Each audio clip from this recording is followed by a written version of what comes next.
key to begin with, of course, is the disability tax credit, but the registered disability savings plan is a phenomenal plan, and so many people aren't aware of it or aren't using it. And so that's basically my purpose, is just to educate and let people know. So I am using Mackenzie Investment, part of their presentation, but in no way am I promoting them.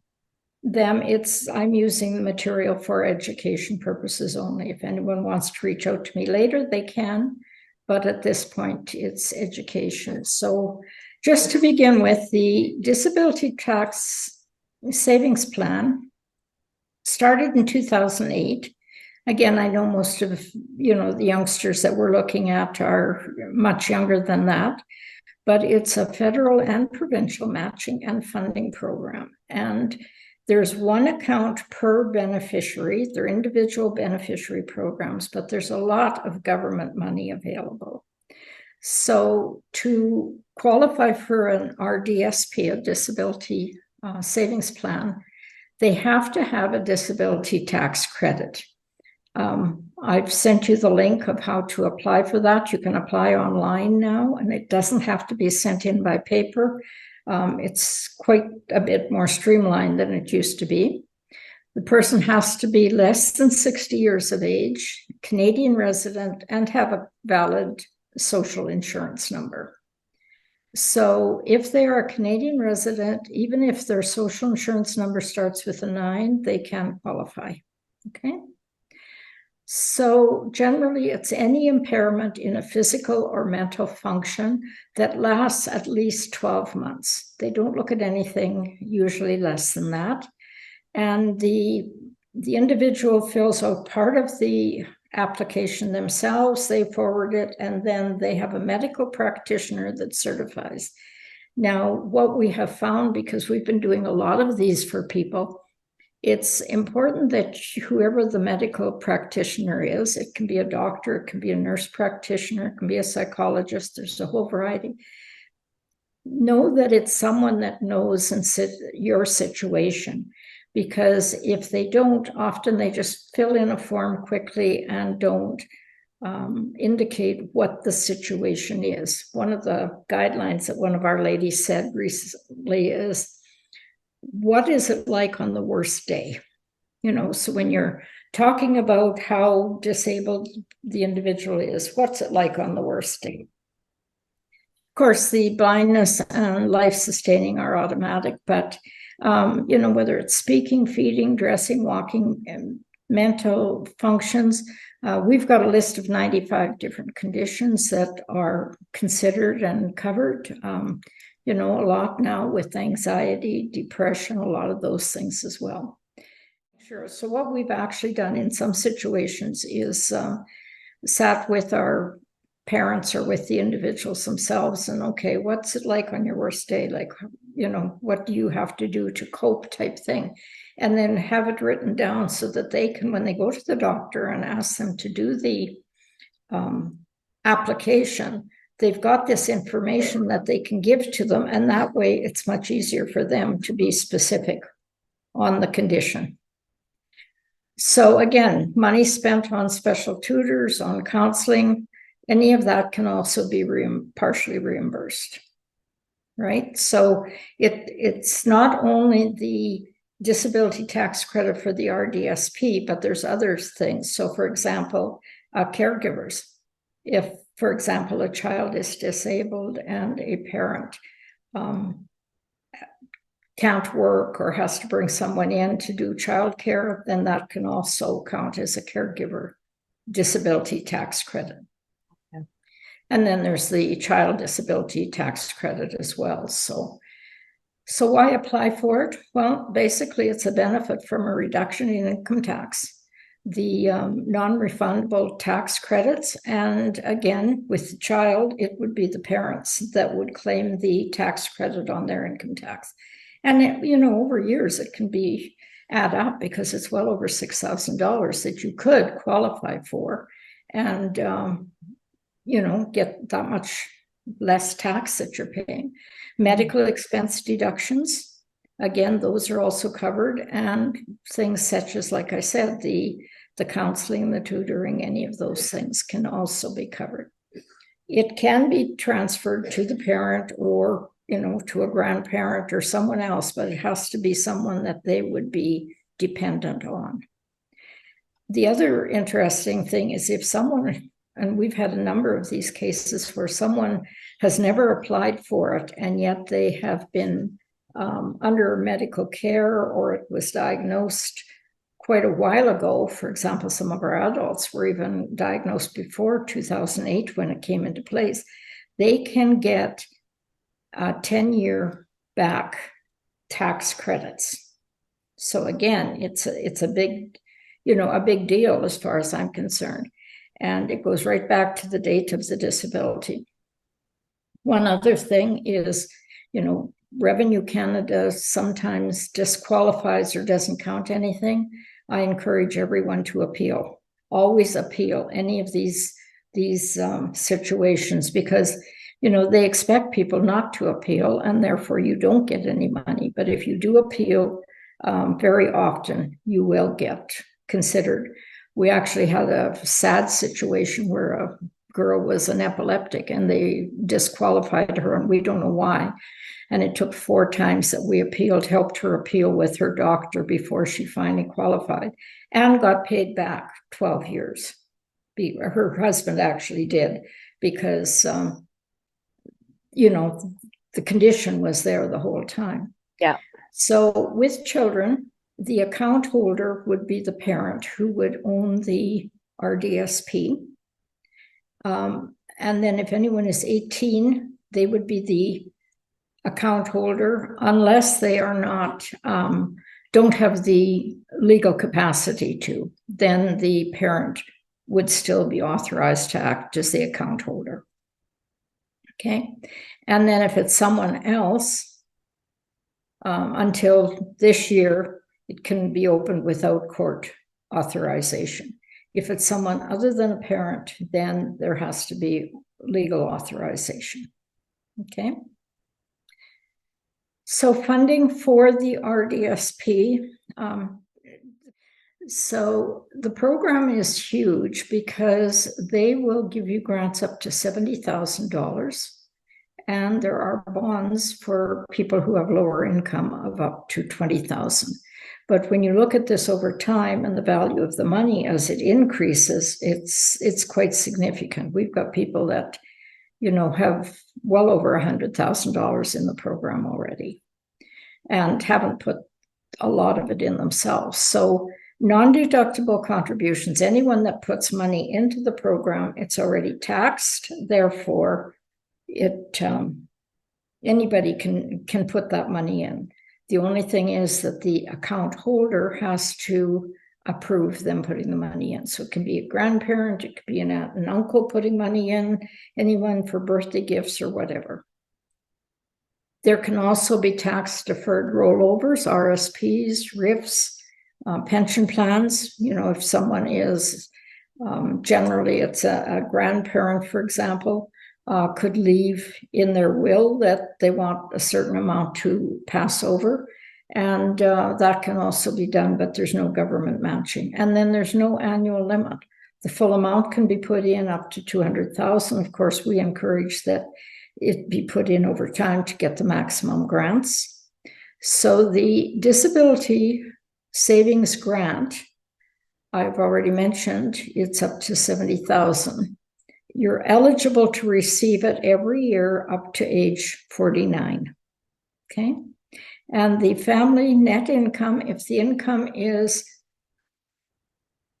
up to $106,717, and this changes every year, then the government pays 300% on the first $500. They pay 200% on the next 1,000. So the maximum grant, if you put in $1,500, the government grants $3,500.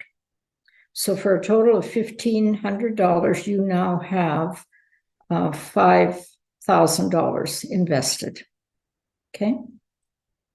If the income is over 106,717, then you get 100% on up to $1,000. Okay. The bond, which is for lower income, anyone up to, and again, hopefully, people online will pass this information on to other family members or friends and so on, because there's just so many people that don't know about it. If they are lower income, and again, this is particularly true of a number of disabled adults, they have low income, they have age. If their income is up to $34,863, they would get a $1,000 bond. And they can get that $1,000 bond every year. It's based on the income tax. If they're low income, they don't have to put any money in. We just have to set up an account and they will get this. If it's up to $53,359, then it's reduced on a prorated basis. And anything over $53,359, they don't get the bond, but do qualify for the other. So again, I'm not going to go into this in any detail, but if no one has received any of the RDSP, then you can play catch up for 10 years. So by contributing a maximum of $3,500 or $5,000 a year, total contributions of $25,000, the grants would be $50,000. So it's significant what can happen. And again, we know that a lot of people don't have that cash, and particularly these days with our inflation and costs and stuff, it's the case. But there's a lot of opportunities for putting some money away. And like I said, even that first $500 to get the $1,500 on that. One other thing to note is that if the money is taken out in the first 10 years, then you don't get the grants. It has to be paid back. Any payment made within that 10-year forces the repayment. And again, we encourage that when the money goes in, the intent is that it's staying in.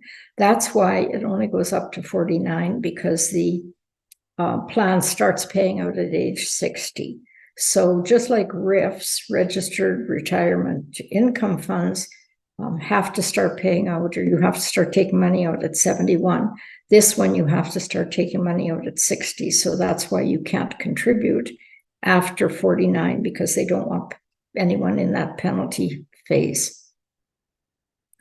Withdrawals, original contributions, the investment income, and then the grants and bonds. And basically it's done on a prorated basis. The other... I have a question. Yes. I'll turn on my camera. If you take out the money, let's say in year 11, is there a limit as to how much money you could take out in year 11? Any money that's been in there 10 years. Okay, so you can take out the grant and your principal. The growth and the grants. Okay. Yeah. Okay. Yeah. And it used to be with the disability tax credit that some of them are only good for 3 years or 1 year, and then you have to review and have the medical redone. Some of them close after a few years. If that's the case, it used to be that they closed the account. That's not the case anymore. The account stays open. Even if someone is no longer disabled, they can keep the money in that account and take it out when they're 60, let it continue to grow, that sort of thing. Tax-deferred RSP rollovers are now permitted, even if the disability tax credit no longer exists for the person. And now they are creditor protected. So again, any money that's put into an RDSP can't be touched by creditors unless it's been put in the last 12 months. So again, that's quite an asset for some people. Money can be transferred into this, and like I said, it can come from an RSP, RIF, or pension plan from a deceased parent or grandparent. Also, RESPs can be transferred over. So if it appears that the individual is not going to go into a post-secondary situation, then the money from an RESP can be put in here. And then they, have full access to it. And then with the inheritance and gifts, again, I'm not an accountant and I'm not a lawyer. So if anyone is going to look at those types of things, because it may be in a trust situation, you should really talk to your accountant as well. But this is just one example. And we've had a number of these where Sarah passed away. She had $500,000 in her retirement fund. She had one disabled son and two other adult children who were not disabled. If the money was not rolled into an RDSP, she would have had $225,000 tax on her RIF. By rolling $200,000 over into John's RDSP, it reduced the tax $90,000. Okay, so it's a way of dealing with estates, particularly as people get older, and if there are disabled people in the family. As I said, the RESP can be rolled over, the Hanson. One other key thing is that, someone receives the disability tax credit, has their RDSP, and is 26 years old and living on AISH. So they're receiving AISH. This does not impact the amount of money that can go into the RDSP. And the RDSP money coming out of it does not impact their AISH payments or old age security, GIS. None of these things are impacted by it. So again, that's quite a big asset for people later on, in that, this money is theirs to use in the way that they need it for whatever, whether it's for care later on or just to supplement their income. And it doesn't impact any of these government programs. If someone passes away, then if it's within the 10 years, the grants would have to be repaid, but the money goes into the estate for the beneficiary. And again, we always encourage, of course, that everybody does have wills. And, unless you've got other specific questions, the one thing I didn't put in here, and I was going to go and show you, is just the kinds of conditions as well that can be considered. Just take me a minute to pull this one up. Oh, I've got a crooked copy of it, but anyway, I will pull it up. So disabilities that qualify, this is probably about a 4-year-old list, but, so many things that people don't even think about, that they could be getting this disability tax credit and the benefits of that, as well as applying for the RDSP and, potentially getting the bond free, but if they have money to put in as well, then getting the benefit of that. Now, again, they can claim it as long as they're under, the disability tax credit can be for life, but the RDSP, they have to be under 49. So we've even had some people who are 46, 47, 48 that we've identified this for them, and they get the benefit of, moving an RSP in or something or other, and getting $20,000, $30,000 in there for themselves. So I'll leave it at that. And if anyone has questions, I'm more than prepared to answer them. And the other thing in applying for the RDSP, the application, like I said, is online. The portion that the parent fills out is quite simple. There's not a lot of information in there, but I really encourage people to provide the medical personnel with some details of, what the conditions are, instead of just leaving it for them to try to get. When you have multiple children with disabilities, they can all have an RDSP, or they can all qualify for the disability tax credit. That was one of the questions. We have 3 young ladies. They all have the same medical condition, and 3 sisters. And they were probably 20, 22, 24 when we spoke to them. And the one ended up with $9,000 bond. One got $11,000, money that, you know, they didn't have money to put away, but they at least got those working for them. But with dyslexia, I would encourage everyone to apply. That the parents are already supporting their children by having you work with them, should in itself help them qualify for the disability tax credit. The things that their child deals with when they are frustrated, when they are, you know, having difficulty, because again, it is, you know, it's a condition that makes it more difficult for them to learn no matter what. And I mean, that can affect appetite, and it can affect, you know, stomach problems and everything else. So, yeah, as much as they can put in. But yes, and you can let people know if they want to reach out to me. You can give them my phone number, Kira, and, you know, if they've got specific questions about the tax credit or the RDSP in particular, because again, you know, if they can fit within those income parameters and take advantage of the income or the grants, it can be huge what they do. We've got a number of them that do it even just on a monthly basis.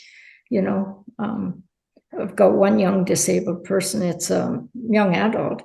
And once she realized that she could get the bonds and so on, she's now putting $25 a month in herself. And she's so happy because she gets $100 a month put in her account. I'm assuming they have to be done school before they can do that. Pardon? They have to be done school, I'm assuming, before they can do that? Before they can put money in themselves, they have to be 18. The parent would have to be the account holder. But what if they're like young adult that's attending some sort of secondary school? Can they still do that or not? Oh, yes. Okay. Yep. Yep. No, with the RDSP, there's no, you know, requirement employment, whether they're disabled, whether they're employed, or whether they're a student, any of those.